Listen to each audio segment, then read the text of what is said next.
Where your treasure is, there will your heart be also. God has given us unlimited treasures in His Word.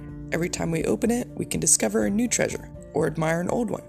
What will we find today? Let's dig in. Here's Carla Early with Treasure Hunt in the Word.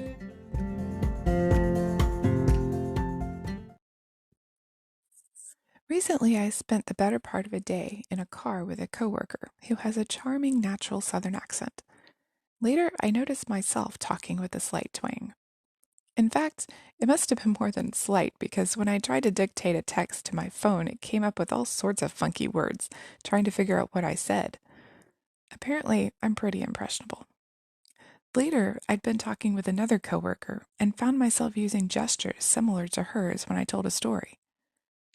That night, after a hard day's work, instead of working on the podcast or spending time in prayer, I chose to veg in front of the TV. And I later found myself thinking in the vernacular that they'd used on that TV show. Not that there was anything inherently wrong with any of those things, but knowing how impressionable I can be, I know I need to be careful. Otherwise, I'm going to start sounding, acting, and thinking like the world around me. And I definitely don't want to do that. John warns us in 3 John 11, "Beloved, do not imitate what is evil, but what is good. He who does good is of God, but he who does evil has not seen God." When I hang around people who complain, I tend to complain. When I hang around people who gossip, I tend to gossip. When I hang around people who use inappropriate language, even if I don't use that language out loud, I find it bouncing around in my head. And then any TV shows or movies that don't glorify God or that focus on worldly activities, I've got to remember that it's my choice what I invite into my head. Because what I see and hear, I tend to become. Instead, I need to spend time in the Word. Soak it in. Let it become part of me. The more time I spend with God, the more I become like Him, more Christ-like. And the more I'll imitate Him instead of those around me.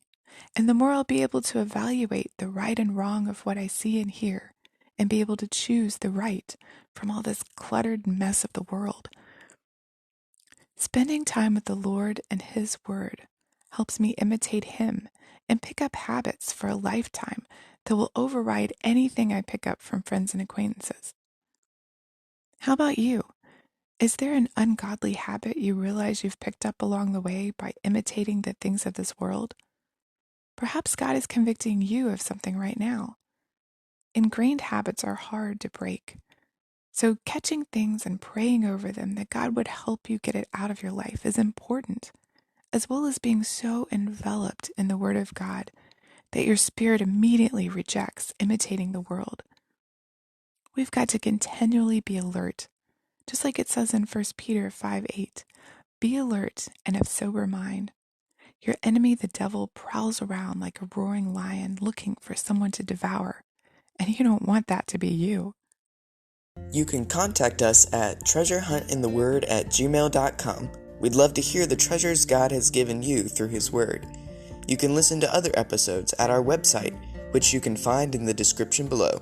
Thanks for listening, and remember, where your treasure is, there will your heart be also.